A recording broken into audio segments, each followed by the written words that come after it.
Miami Sports recap of the week. You may have noticed I am actually in a different setting of a particular room.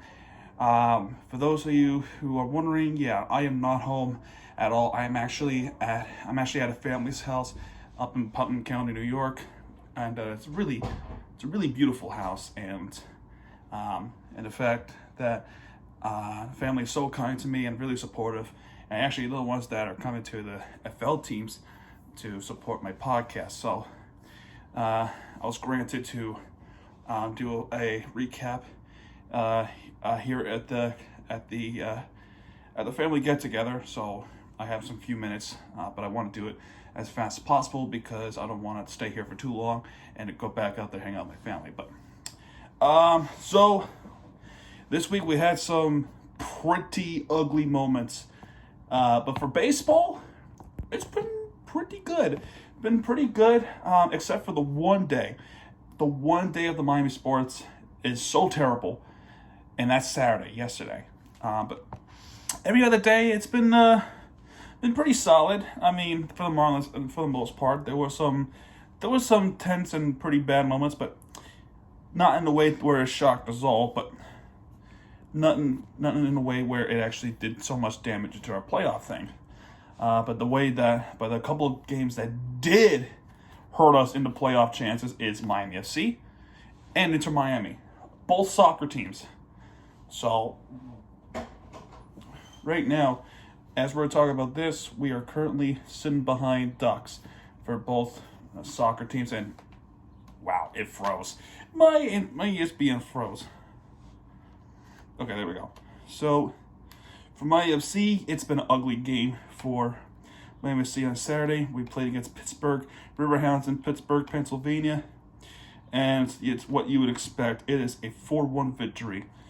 It was Russell Cerrone, Johnny Peters twice, and Shane Welt for Pittsburgh to make it 4-0. But at stoppage time, we get some consolations with Kaloon Chetman Page, 4-1 Pittsburgh. So.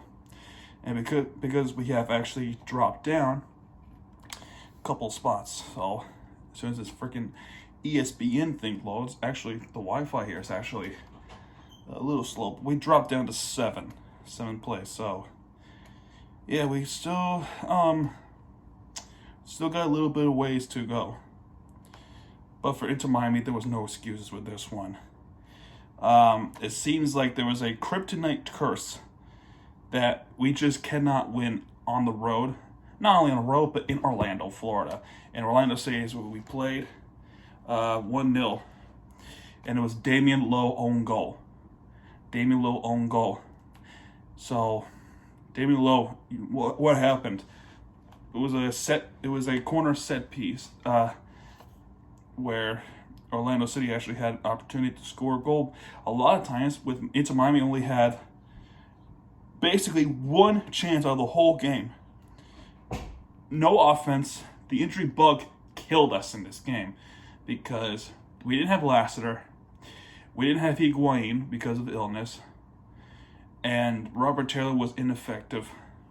Capana was the only one, along with Bryce Duke, who was also hurt in this one. But the only reason that this Inter Miami was saved from loser of the week, because on 4th of July, actually, there was a 1-1 draw in which we were losing the whole game with Alan Valensko with the 27th goal for FC Dallas. But Leonardo Capana will respond late in the game to tie the game. And we were close to actually winning the game in FC Dallas on the 4th of July. But given the circumstances, I would have taken this 1 point. But my gosh, we had an opportunity and we blew it. But we actually signed another DP. And actually, this is a big one too. We got Pozuelo from Toronto FC, then 2020 MVP. And hopefully this is going to make a big impact on Inter Miami in the long run. We have a bright future. We're not going to, we're not going to dwell on this game for long. So that is a quick bad out of the way. A quick bad because I didn't want to talk about it too much. So I apologize if you wanted me to talk about it a little more. But now let's talk about a little bit of the NBA Summer League, which I think we only had one game this week. We should have two. We did have two. We played the Warriors 94-70, and it was this game that Nikola Jovic with 25 points with 5 3-pointers in the Summer League game. He has proven that we made a good choice in the draft pick. Like, really, really good choice. And I'm so happy that he's given an opportunity. But it's weird, though. He's getting the minutes, but it's a quick comeback. It's pretty off. But regardless, though, he made a big impact in that game. And I think it was Saturday. So Saturday was not all a total bust because NBA Summer League Miami Heat actually won the game. If this stupid thing loads, as I'm trying to discuss more. Hello? There we go. Yeah, here we go. It said Kings for a second. I don't know why. But final score of this game. Why won't this load? Why won't this load? See, look, it's been loading for about a few seconds. Probably because of the slow Wi-Fi. But in this game, though, 88-78 Miami Heat. The first game of the regular Summer League game. It's like a super preseason, but it's not really a preseason. It's like a separate league. It's a developmental over the summer to get the players ready for the regular season and to impress more from the preseason coming up in early October. Unfortunately, oh, wait a minute. There we go. There we go. I finally got it. We beat Boston 88-78 for Miami Heat. Orlando Robinson, 12 points. Nikola Jovic with 0 points, but with 4 rebounds. So after a 25-point game that happened on the Tuesday of, he has had a slow point coming, but with 14 minutes in. But Highsmith with 14 points, so he's pretty good.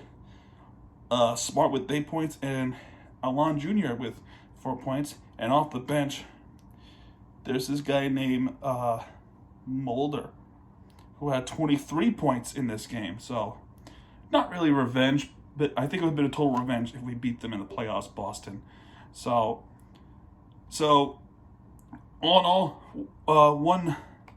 1-0 in the NBA Summer League, and I'm pretty excited to talk more. And Florida Panthers actually has some defensive draft picks as well. I didn't see the names, but frankly, I don't have a lot of time to talk much about that, but yeah, we got some draft picks in for the Florida Panthers. I'm sorry I can't talk much more about it, but because I am actually in the time constraint, so sorry about that. But we'll talk about the Marlins, who are the winner of the week. It was at that point, it was an easy choice because, yes, even though there were some really bad games, they weren't compared to Inter Miami that happened last night. So, to end this, on the 4th of July, playing against Washington, we got Jesus Aguilar singling to left. Darrell Williams score. Here's a noise. Garcia single to right for Washington. It's a tie game. So it is once again a bullpen issue. So Tanner Scott did not actually pitch this game. But Brian De La Cruz homer to left, which is a 2-run blast. And there was a really nice double play in the 10th inning, but because of that, there was a score from Franco for 3-2. And Dylan Floro actually got us a save for Washington. So we swept them twice in Washington, D.C. and one in Miami. We are now 12-1 against Washington this season. And this was a 4-game sweep in Washington, D.C. So a good 4th of July that day. Next up is the Angels trying to get some revenge games. So it was basically Sandy Alcantara versus Shohei Ohtani in this series, but Noah Syndergaard, the former Met, was pitching in this one.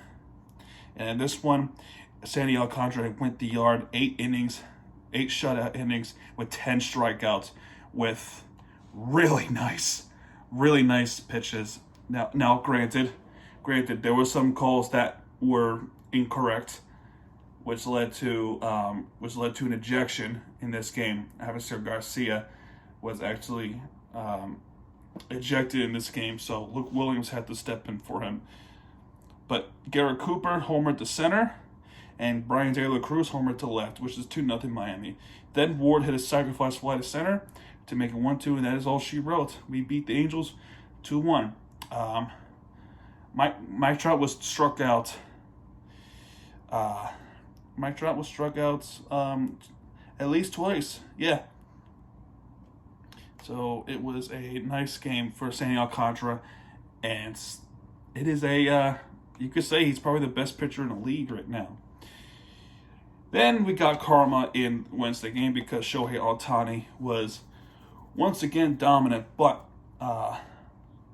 however, we did get a run off him, even though it says ER, even though there is a ER, there was an error in that game, but 1-0. Garrett Cooper hit a sacrifice fly, making 1-0. Shohei Ohtani, he proved himself he can play. He's this good, so I'm not mad about this game. But in the 5th inning, that's when everything went wrong for Trevor Rogers, as he hit Trout by a pitch, which is a game time walk, game time hit by a pitch, I would say. Then Ohtani hits a single to left center, and that's 3-1. Ward single to left, and Rengifo to make it 5-1. Jesus Sanchez grounded out to first, which allowed Aguilar to score. So apparently Aguilar can run. But yeah, we lost the season series against the Angels. So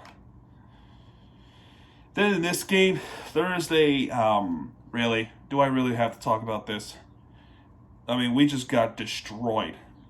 Just flat out destroyed. Nemo double to left. Lindor reached an infield single. Davis single to left. McCann homer to left. There's a 3-run blast. And J.D. Davis with a grand slam to ace the game. Daniel Castano with a terrible game. So, nothing else. Friday, July 8th, things were different. Now we know we're fighting to get up to the wild card spot. Because in this game, things were different. Because De La Cruz double to left. Nimmo homer to right. Wendell hit a sacrifice fly to right. As well as Garrett Cooper late in the game. Ultimately iced the game with the home run. With a Francisco Lindor with a solo home run. Jacob Stones added insurance run. We win this game 5-2. We win this game 5-2 against the Mets. Now we are looking to get that another winning streak going. Now it would have been good if it wasn't for that costly error that happened in the 10th inning. This game, we should have won. We should have won this game on Saturday. This is a disaster Saturday. That's well, but Miami Heat didn't, Pete Alonso hits a home run, of course. Brian Anderson double to deep center, which is a tie game. Avisair Garcia scored on a well pitch. And then Francisco Lindor, he responds. It's 3-2 New York. Jesus Aguilar with a home run. John Burke reached an infield single on a shortstop. And there was an error thrown by the Mets. But that didn't matter. Because Nido hit a double to left. And Tanner Scott, with a comebacker, throws the ball away. And that allowed the Mets to walk off on an error. What a clown. I know Tanner Scott has done well for us, but this should not happen. I don't care who you're playing. This should not happen at all. If I was home and if I was in Miami, I would have lost it. But since I am at a family house in Putnam County, I cannot go crazy because then people will call me crazy. So I'm going to restrain myself for that. So, but today it was all made up. And by the way, this was an extra inning game. And the Monday, July 4th, was also an extra inning game. Today, it was an extra inning game again. This time, the adrenaline kicked in as both starting pitchers were spot on today. They were spot on. Both pitchers went into 7 innings as Alcantara did it, and Taijuan Walker also did it. Walker gave up 3 hits. Alcantara gave up 6 hits. But nobody was able to score until the 10th inning, where Billy Hamilton was able to run quick because he's the fastest freaking player in the league on a throw error by Nitto. So a costly error by Nitto. And Luke Williams singled. Luke Williams, so what happened in this game? Luke Williams subbed in for Miguel Rojas because he was bumped by John Birdie as he was trying to catch a pop-up. There was a communication issue. Birdie did not hear Miguel Rojas go, I got it. And because of that, he was bumped back here on the neck area. That allowed him to go down for a few moments. But thankfully, there was no concussion at all. So a big sigh of relief right there. But Luke Williams, at the end of this game, he actually came in clutch. He came in clutch in this game because in this game, he hit the base hit to center, and that allowed Sanchez to score 2-0. And Richard Blair gets a save. No, he gets a win, actually. Tanner Scott gets a save. That's his 12th of the year. So, very nice game for the Miami Marlins for the most part. Now, because of this, here's an updated wild card standings right now. We are now 4 games out because the Giants right now are winning, as well as the Cardinals. As where we speak right now, they actually won the game, so that is not good for us.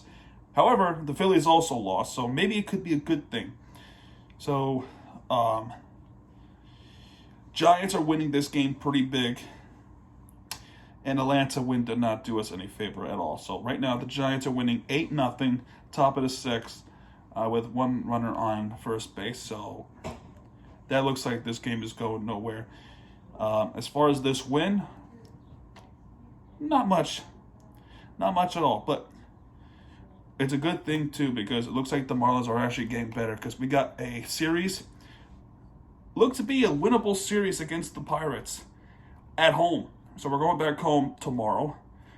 We got the Pirates this season. It is a 4-game series.